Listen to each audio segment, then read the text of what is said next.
నా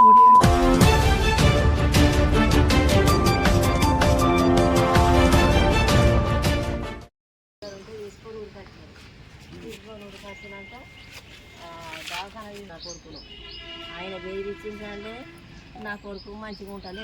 నేను అనుకోలేదు. నేను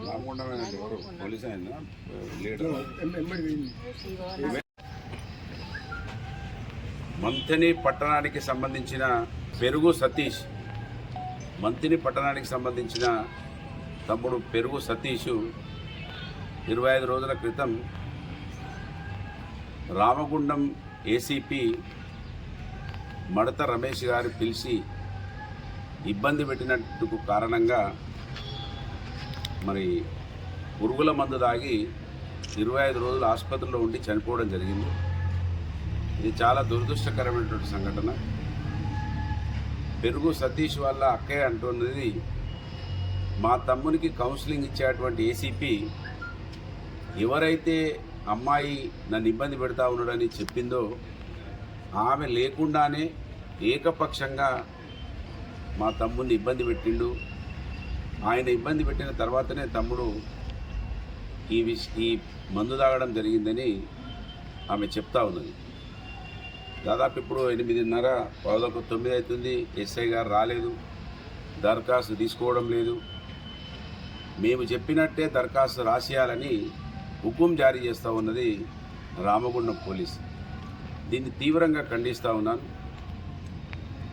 మంత్రిని రామగుండం పోలీసును అనేక మార్లు హెచ్చరించినము. మీరు ఉద్యోగస్తులు, మీరు ఉద్యోగం చేసుకోవాలి తప్ప రాజకీయాలు చేయొద్దని చెప్పినము. మీ కార్యాలయాలకు కాంగ్రెస్ పార్టీ కార్యాలయాలను పెట్టాల్సి వస్తుందని కూడా చెప్పినాము. వాళ్ళు అనుకుంటున్నారు కావచ్చు, పెట్టలేదు కదా ఎట్లనే అన్ని వదిలేస్తాడు పుట్టమది అని అనుకుంటున్నారు కావచ్చు. ప్రజలకు తెలవాలి, ప్రజలకు కూడా అర్థం కావాలి, ప్రజల లోపల చైతన్యం రావాలి. మాకు మేముగా అంటే ఇదేదో ప్రతిపక్ష పార్టీల వాళ్ళు అధికార పార్టీ మీద అక్కస్తూ ఉన్నారని భావిస్తారని ప్రజల లోపల అవగాహన వచ్చేందుకోసం ఆగుతున్నాం తప్ప మిమ్మల్ని ఇబ్బంది పెట్టడం చాలా చిన్న విషయం అనే విషయాన్ని రామగుండం యావత్ పోలీస్ యంత్రాంగం గమనించాలని డిమాండ్ చేస్తూ ఉన్నాను. వదిలిపెట్టము.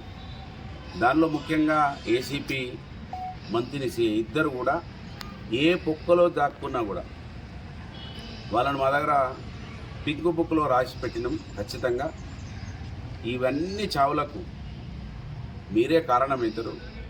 ఇవాళ మీరు తప్పించుకుంటారు కావచ్చు, కానీ ఈ రాష్ట్రంలోనే ఉంటారు మీరు. మేము ఈ రాష్ట్రంలోనే ఉంటాం, ఈ ఊరిలోనే ఉంటాం. కనుక ఇవాళ మంత్రి ఎమ్మెల్యే దుద్దిల్ల శ్రీధర్ ఆడించినట్టు, ఆయన తమ్ముడు ఆడించినట్టు మీరు ఆడుతూ ఉన్నారు. ఇవాళ చనిపోయింది కాంగ్రెస్ పార్టీ జెండా మోసి ఈ ఎమ్మెల్యేకు అంత పెద్ద పదవి రావడానికి, మంత్రి పదవి రావడానికి తన రక్తాన్ని దారపోసి తన కుటుంబాన్ని పక్కకు పెట్టి పనిచేసినటువంటి నీ కాంగ్రెస్ పార్టీ కార్యకర్త ఇవాళ ఈ విధమైనటువంటి పరిస్థితిలో ఉంటే కూడా నువ్వు పట్టించుకుంటలేవంటే దుద్దిల్ల శ్రీధర్కు ఈ సమాజంలో పెద్దలు, ఈ మధ్యలో మా మిత్రుడు శంకర్లాల్ చెప్తా ఉన్నాడు, బతికుంటేనేమో వాడు ఓటుగా వినియోగించుకుంటాడు, చనిపోతేనేమో దేవునికి అప్పచెప్తాడు అనేది పెద్దలు అనంగా విన్నాం. మా శంకర్లాల్ చెప్తున్నాడు అప్పుడప్పుడు. ఎందుకు ఆయనకు మనకు ప్రేమ ఉంటుందన్నా, ఇక్కడ ఉన్నటువంటి మనుషులు బతుకుతేనేమో వాడు ఓటుగా వాడుకుంటాడు, చచ్చిపోతేనేమో వీడు దేవునికి అప్పచెప్పినాం, దేవుని బిడ్డ అయిపోయిందని అంటాడు అనేది ఇవాళ మా తమ్ముడు పెరుగు సతీష్ నుంచి అర్థమవుతా ఉన్నది. మరి ఏం జరిగింది, ఏం జరగలేదు అని నువ్వు ఎమ్మెల్యేవు, నువ్వు పిలిచి మాట్లాడాలి, నువ్వు పిలిచి కౌన్సిలింగ్ చేయాలి. నువ్వు ప్రజాప్రతినిధివి, పోలీసు వాళ్ళతో ఎందుకు భయపెట్టేయాలి? నువ్వు ఏంటి కారణం అంటే వాడు ఏమైనా మంచిదే, వాడు చనిపోయినా ఉన్నా నాకేం బాధ లేదు, నాకు వానితోటి ఏం సంబంధం, వాని ఓటు సంబంధం అయిపోయింది, వాడు ఉన్నా ఒకటే పోయినా ఒకటే అని ఆలోచించిన వాళ్ళకి ఇంతకన్నా సాక్షి మేము అవసరం లేదు. కనుక ఈ దుద్దిల్ల శ్రీధర్ కుటుంబాన్ని నీచమైన నీతి, నీచమైన జాతి బయటపడాలనేదే నా తపన. ఈ నియోజకవర్గంలో ఒక ఎదిగిన మామూలు మధ్యతరగతి బీసీ బిడ్డగా ఈ సమాజాన్ని చూసి పెరిగిన కనుక పదవుల కోసమో ఓట్ల కోసము బతికేటువంటి బిడ్డను కాదు బిడ్డల శ్రీధర్. ఖచ్చితంగా ఈ సమాజాన్ని మేలుకొలుపుతా, సమాజానికి అర్థమయ్యేటట్టుగా ఈ నియోజకవర్గంలో పోరాటం చేస్తా.